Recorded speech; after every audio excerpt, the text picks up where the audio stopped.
আগন্তুক পঞ্চায়তৰ নিৰ্বাচনৰ বতাহ চৌদিশে বলিবলৈ আৰম্ভ কৰাৰ সমান্তৰালকৈ ৰঙিয়াতো আজি দেখা গ'ল প্ৰাৰ্থী সমৰ্থকৰ ভিৰ। আজি মনোনয়ন দাখিলৰ অন্তিম দিনা ৰঙিয়া খণ্ড উন্নয়ন বিষয়াৰ কাৰ্যালয়ত কেইবাগৰাকীও প্ৰাৰ্থীয়ে মনোনয়ন পত্ৰ দাখিল কৰাৰ মাজতে ৰঙিয়া বিধানসভা সমষ্টিৰ পূবপাৰ মৌজাৰ পুঠিমাৰী গাঁও পঞ্চায়তৰ ডেকাৰকুচি গাঁৱৰ আজিদুৰ ৰহমানেও মনোনয়ন পত্ৰ দাখিল কৰে। মনোনয়ন পত্ৰ দাখিলৰ সময়ত তেখেতক স্থানীয় ৰাইজৰ লগতে বিজেপিৰ জ্যেষ্ঠ নেতা বেণুধৰ নাথে সংগ দিয়াৰ লগতে আগন্তুক নিৰ্বাচন প্ৰসংগত নিজৰ মন্তব্য প্ৰকাশ কৰে প্ৰাৰ্থীগৰাকীয়ে। কি ক'ব, নমিনেশ্যন জমা দিলে? কোন পঞ্চায়তৰ পৰা উঠিছে আপুনি? পুঠিমাৰী পঞ্চায়ত। কি পদৰ বাবে? মানে ইছ্যু কি আপোনাৰ, উদ্দেশ্য কি আপোনাৰ ইলেকশ্যনত? মোৰ গাঁওখন ডেভেলপ কৰাৰ কাৰণে কেনেধৰণৰ প্ৰস্তুতি ভাল লাগি আছে, মানুহবোৰে লাগিছে, গোটেই গাঁৱৰ মানুহ আহিছে, চবখিনি গোটেই গাঁওখনে চবত কৰিছে মানে ইলেকশ্যনৰ বিষয়ে।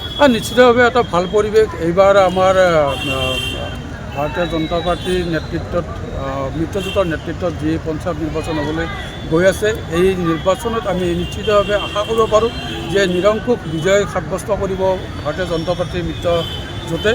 আৰু এই ক্ষেত্ৰত আমি যিটো দেখিছোঁ যে বিৰোধীশূন্য এটা পঞ্চায়ত হ'বলৈ গৈ আছে যেন এনেকুৱা এটা অনুভৱ হৈছে। গতিকে কাৰণ অসমৰ মুখ্যমন্ত্ৰী ডাঙৰীয়াৰ যি উন্নয়নৰ অনিৰুদ্ধ যাত্ৰা, এই অনিৰুদ্ধ যাত্ৰাত সকলো পঞ্চায়ত বুলিয়ে নহয়, অসমৰ তথা ভাৰতবৰ্ষৰ ৰাইজে মোদী ডাঙৰীয়াই যেনেকৈ ভাৰতবৰ্ষৰ কাৰণে চিন্তা কৰিছে, ঠিক একেধৰণে অসমৰ মাননীয় মুখ্যমন্ত্ৰী ডাঙৰীয়াই অসমত যেনেধৰণে মানে উন্নয়নৰ ত্বৰান্বিত কৰিছে, সেই ক্ষেত্ৰত অসমৰ ৰাইজে বা আমাৰ প্ৰথম যিটো নিৰ্বাচন, ইতিমধ্যে আপোনালোকে গম পালে যে বিগত ৰাভা আসাম নিৰ্বাচনত ভাৰতীয় জনতা পাৰ্টীৰ মিত্ৰজোঁটে নিৰংকুশ মানে সংখ্যাগৰিষ্ঠতা লাভ কৰি তেওঁলোকে চৰকাৰ গঠন কৰিবলৈ সক্ষম হৈছে। যে একে অনুৰূপ ধৰণেই ভাৰতীয় জনতা পাৰ্টীৰ মিত্ৰজোঁটৰ নেতৃত্বত অসমতো এইবাৰ পঞ্চায়তৰ বিজয় দাতা ঘূৰাবলৈ সক্ষম হৈছে। এইবাৰ ইছ্যু কি আপোনালোকৰ? এইবাৰ ইছ্যুটো আমাৰ নায়েই, মানে কংগ্ৰেছৰটো কথা নাই। আমাৰ ইছ্যু হ'ল যে আমি ৰাজ্যখনক আমি আগুৱাই লৈ যাব লাগে।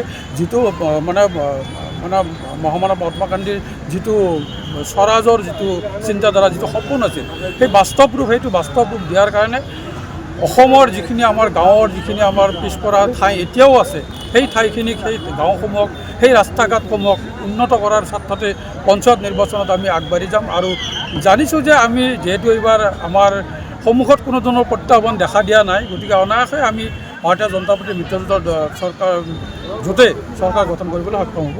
আৰু মিউনিচিপেল আৰু আমাৰ পৌৰ যি আমাৰ পঞ্চায়ত নিৰ্বাচন, সেই পঞ্চায়ত নিৰ্বাচন সম্পূৰ্ণৰূপে দখল কৰিবলৈ সক্ষম হ'ব।